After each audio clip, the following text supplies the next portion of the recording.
আসসালামু আলাইকুম প্রিয় দর্শক, অন্য মঞ্চের আলাপ চাইতায় আপনাদের সকলকে আমন্ত্রণ জানাচ্ছি। বাংলাদেশে এবারের ভোটে আওয়ামী লীগ নেই। দেশে আওয়ামী লীগের একটা বড় সমর্থক গোষ্ঠী আছে, সেটা অনেকের মতে 30 থেকে 40% মধ্যে, কারো কারো মতে তার চেয়েও বেশি। আওয়ামী লীগ নেত্রী শেখ হাসিনা তার দলের সমর্থকদের বলেছেন ভোট বয়কট করতে। এটা হলে ভোটদানের হার অনেক কম হবে এবং নির্বাচনের মূল উদ্দেশ্য বা পাবলিক পার্টিসিপেশন কম হয়ে যাবে, রাজনৈতিক লাভ হবে আওয়ামী লীগের। কিন্তু আওয়ামী লীগের মধ্যে একটা প্রচার শুরু হয়েছে এই বলে ভোট বয়কট করলে মুক্তিযুদ্ধ বিরোধী শক্তি জামাতের জয় হয়ে যেতে পারে।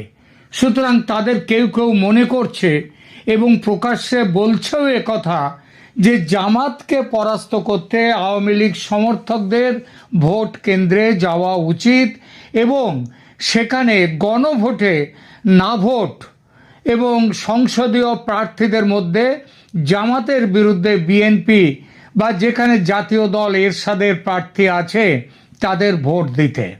আবার কেউ বলছেন সংবিধান বাঁচাতে গণভোটে ইউনূস সরকারকে হারাতে আওয়ামী লীগ সমর্থকদের ভোট কেন্দ্রে হাজির হয়ে নিদেন পক্ষে না ভোটে ছাপ দিয়ে চলে আসা উচিত।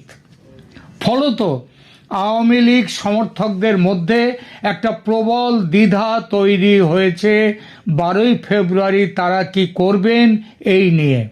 বেশ কিছু আওয়ামী লীগ সমর্থক, যাদের মধ্যে তথাকথিত নয় বেশ উচ্চ শিক্ষিত ডাইহার্ড আওয়ামী লীগ সমর্থক পর্যন্ত ঠিক করে উঠতে পারছেন না যে বর্তমান পরিস্থিতিতে তারা কি করবেন। পেশায় অধ্যাপক এক গোঁড়া আওয়ামী লীগ সমর্থক আমার সঙ্গে ফোনে নিয়মিত যোগাযোগ আছে। তিনি বললেন, উভয় সংকটে পড়েছি দাদা, কি করি বলুন তো। আমি বললাম আচ্ছা আমি যা বলবো তাই করবেন তো। তিনি বললেন, আপনি বাজে কথা বলবেন না, এই বিশ্বাস আছে আমার, সুতরাং আপনি যা বলবেন সেটাই করব।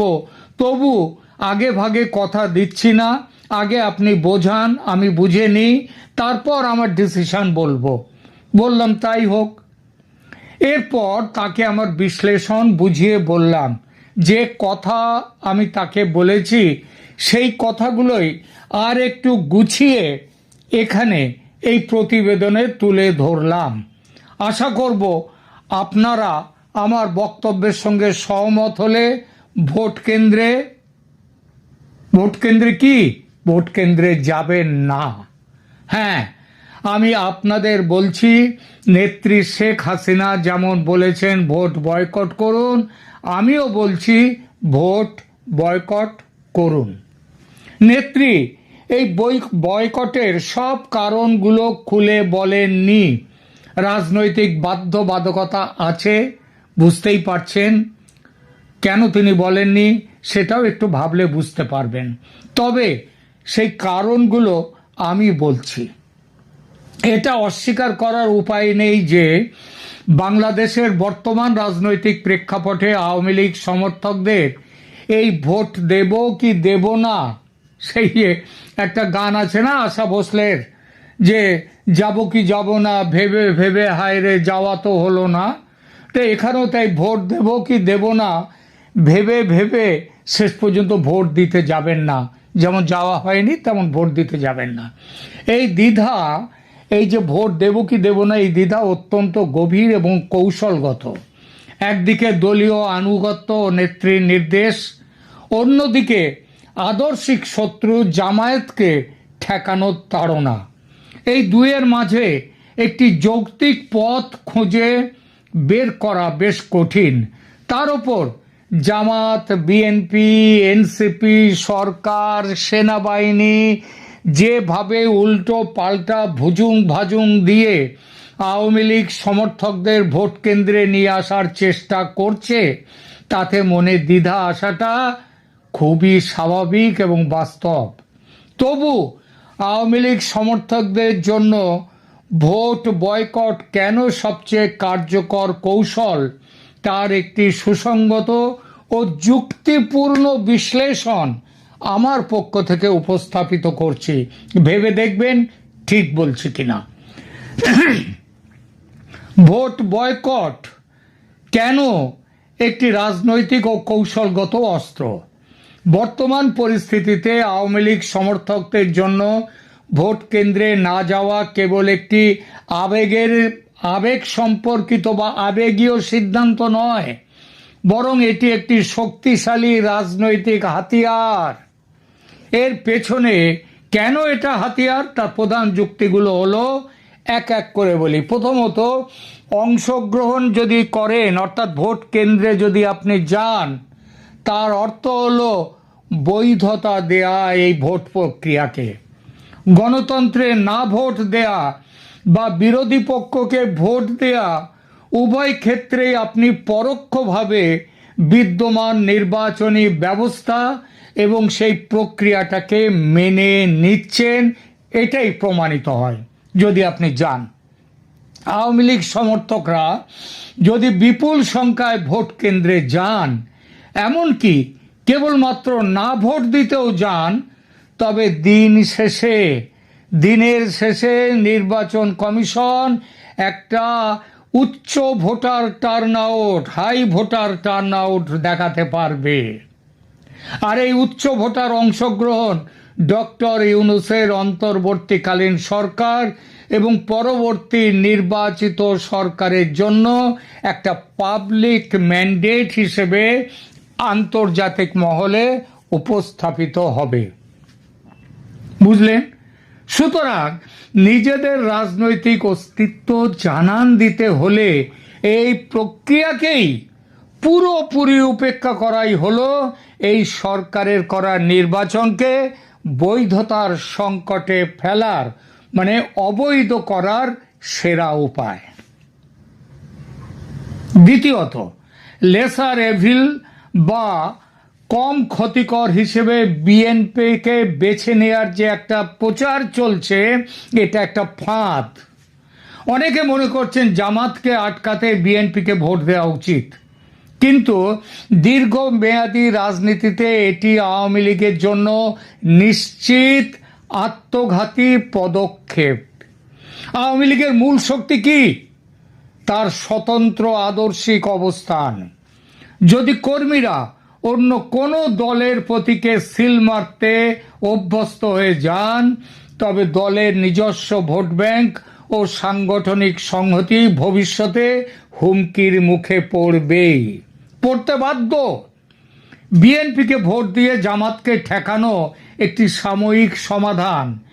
এতে আওয়ামী লীগের ভোট ব্যাংক অন্যের ঝুলিতে চলে যাওয়ার ঝুঁকি থাকে, কিন্তু পুরোপুরি বয়কটের মাধ্যমে যদি নির্বাচনকে প্রশ্নবিদ্ধ করা যায়, তবে সেই নির্বাচনে জয়ী হওয়া জামাত বা বিএনপি কারো হাতেই প্রকৃত পাবলিক ম্যান্ডেট থাকবে না। রাজনৈতিক দেউলিয়াত্ব এটাও আটকানো যাবে। নিজের আদর্শ বিসর্জন দিয়ে অন্যকে ভোট দেয়া একটি দলের রাজনৈতিক হতাশার লক্ষণ। তার চেয়ে বরং নীরবতার শক্তি দিয়ে ব্যবস্থার অসারতা প্রমাণ করা অনেক বেশি মর্যাদাপূর্ণ। দেখুন, শত্রুপক্ষকে হারাতে গিয়ে অন্য এক প্রতিপক্ষকে শক্তিশালী করা, এটা রাজনৈতিক কৌশলের বিচারে সবসময় কিন্তু লাভজনক হয় না। শত্রু আমার বন্ধু এই ফর্মুলা খাটে যখন এক শত্রু দুর্বল আর এক শত্রু সবল হয়। এখানে কে আওয়ামী লীগের প্রবলতর শত্রু সেটা আপনি জানেন না। আর সেই শত্রুরা যারা এখন জামাত এবং বিএনপি, তারা যে অতীতে পরস্পরের দীর্ঘ বন্ধু ছিল এবং ভবিষ্যতেও যে দীর্ঘতর বন্ধুত্বের শরিক হবে না, এই গ্যারান্টি কি আদৌ আছে? এরপর অনুপস্থিতির মাধ্যমে নীরব প্রতিবাদ, সেটা ধরুন।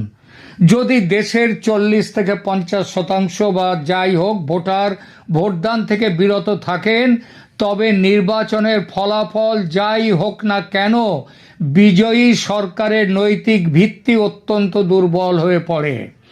আন্তর্জাতিক পরিমণ্ডলে এটা প্রতিষ্ঠিত হবে তাহলে যে দেশের একটা বিশাল জনগোষ্ঠীকে বাদ দিয়ে বা তাদের অনীহার মুখে এই নির্বাচন অনুষ্ঠিত হয়েছে।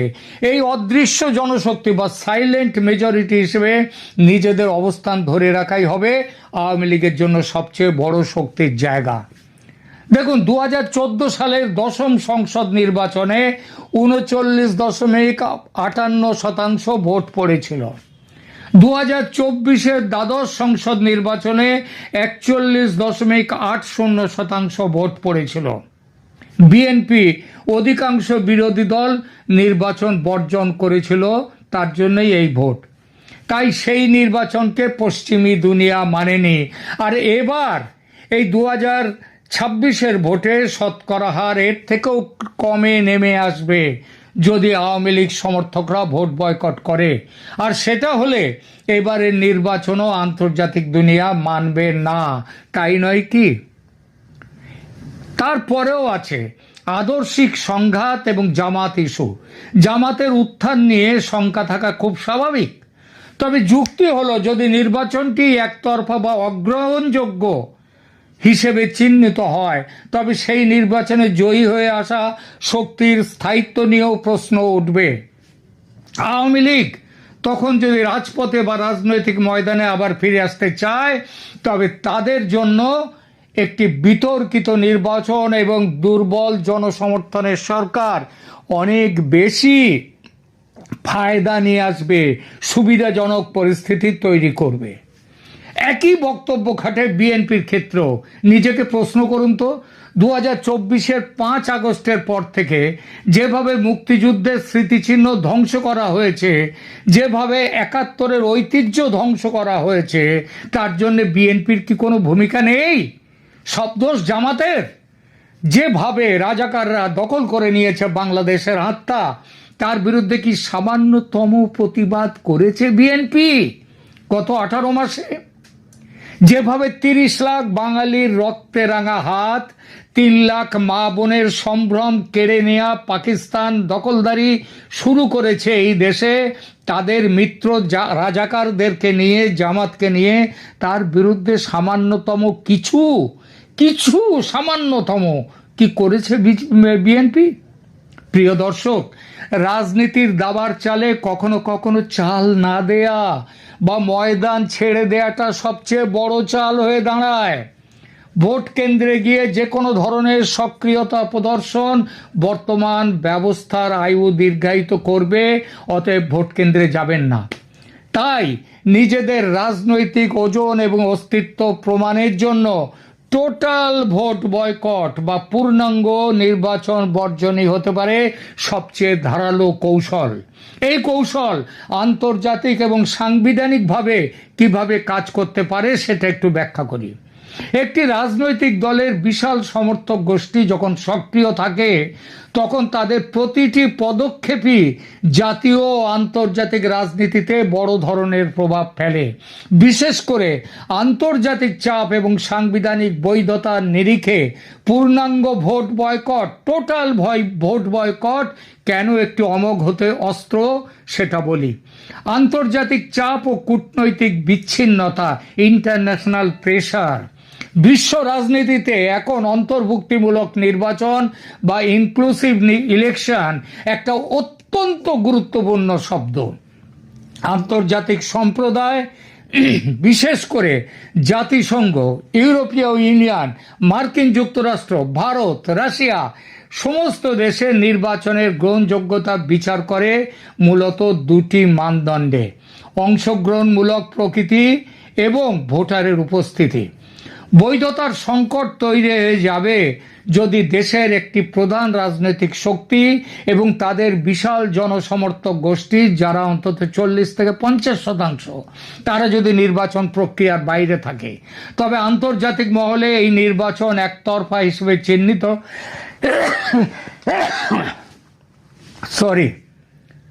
একতরফা হিসেবে চিহ্নিত হয় ও বৈধতার সংকট সৃষ্টি করে। ভোটদানের হার যদি অতি নগণ্য হয় তবে বিদেশি পর্যবেক্ষকরা একে জনগণের স্বতঃস্ফূর্ত অংশগ্রহণহীন নির্বাচন হিসেবে আখ্যা দেবেন, যেমনটা দেয়া হয়েছে বাংলাদেশের 2014 এবং 2024-এর নির্বাচনে। ডিপ্লোম্যাটিক লিভারেজটাও দেখুন। আওয়ামী লীগ সমর্থকরা ভোট না দিলে ডক্টর ইউনূসের সরকার বা পরবর্তী নির্বাচিত সরকারের পক্ষে বিশ্ব দরবারে নিজেদের গণতান্ত্রিক বলে দাবি করা কঠিন হবে। এটি আওয়ামী লীগের জন্য একটা বড় কূটনৈতিক অস্ত্র হয়ে উঠবে, যা দিয়ে তারা প্রমাণ করতে পারবে যে তাদের ছাড়া বাংলাদেশে প্রকৃত গণতন্ত্র অসম্ভব। এছাড়া আন্তর্জাতিক সাহায্য এবং বিনিয়োগেও এর একটা প্রভাব আসবে, কারণ অনেক সময় আন্তর্জাতিক সংস্থাগুলো ঋণ বা সাহায্য দেওয়ার ক্ষেত্রে রাজনৈতিক স্থিতিশীলতা ও অন্তর্ভুক্তিমূলক গণতন্ত্রের শর্ত দেয়।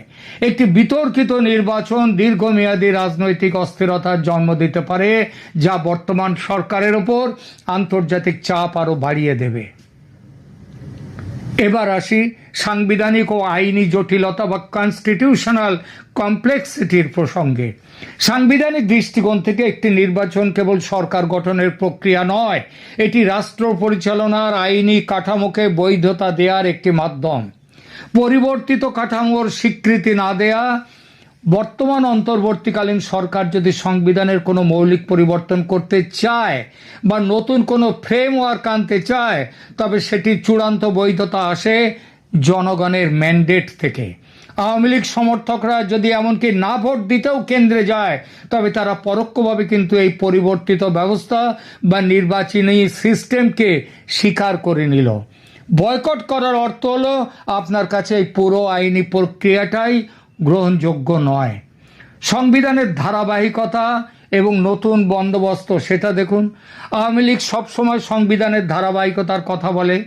নির্বাচনের দিন বাড়িতে বসে থেকে সমর্থকরা এই বার্তা দিতে পারেন যে বর্তমানের এই অসাংবিধানিক বা বিশেষ ব্যবস্থার অধীনে কোনো নির্বাচনে অংশ নিয়ে তারা সংবিধানের লঙ্ঘনকে বৈধতা দিতে চায় না।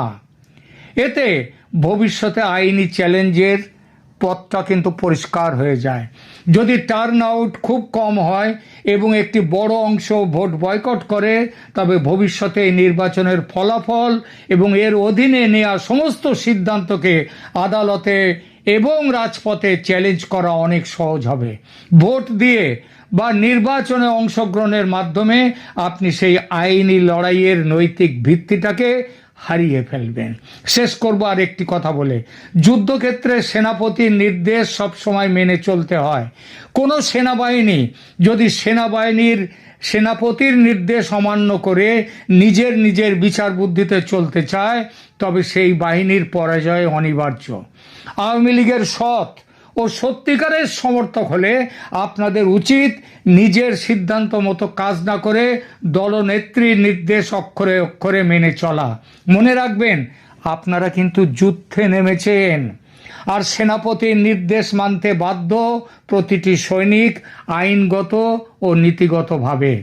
যারা এটা মানবেন না তারা মীর জাফরের মতো হবেন, ওয়াকারুজ্জামানের মতন বিশ্বাসঘাতক হবেন।